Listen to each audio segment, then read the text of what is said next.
the best reward that I would get is if I know my patient was on 6 medicines and after 6 months I was able to bring it down to 5 and 4, maybe even 3 medications.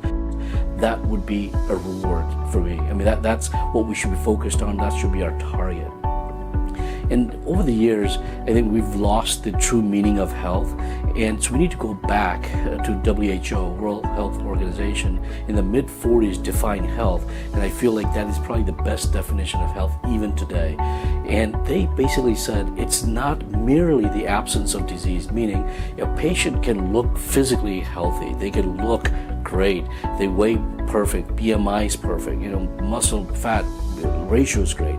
But the reality is maybe there's something brewing. Maybe the labs are starting to creep up. Maybe if we can take a look at what's going on inside, we will see that there may be a disease that's going to erupt over the next weeks, months, or even years.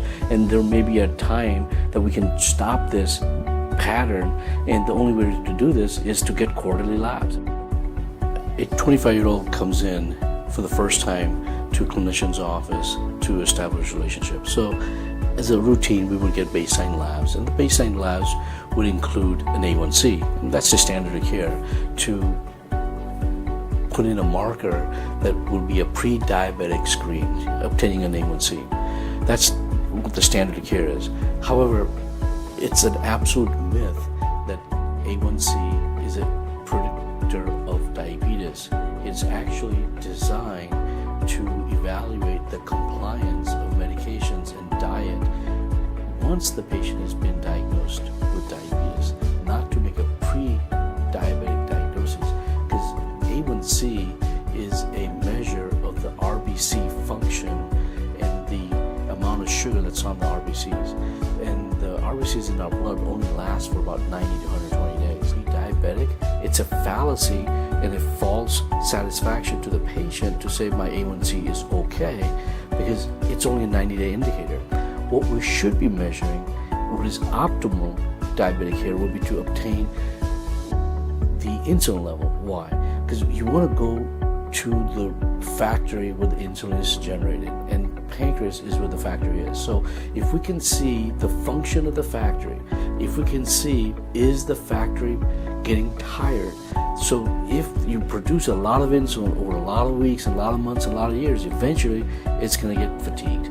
So that's what we want to see. We want to see the fasting insulin level on a quarterly basis, and to see if there's a increase or a rise in the fasting insulin. If there is, now that's an indicator to say, wait a minute, the factory where insulin is produced, which stabilizes the blood sugar, which is an indicator for diabetes, is getting tired. So what does that tell anybody? Over time, it's going to eventually get tired.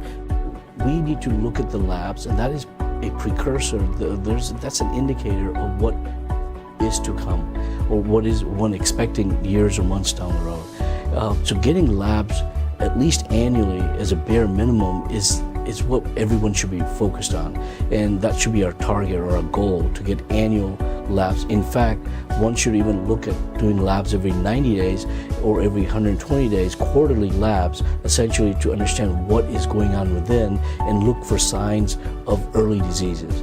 Quarterly labs would probably be optimal to engage a patient to see if there's any trends, because no disease creeps up overnight. You weren't healthy yesterday and got diabetes today, or you weren't healthy yesterday and got cancer today. It was a gradual process over weeks, months, or years that we could have picked up if we had routinely performed labs on a quarterly basis.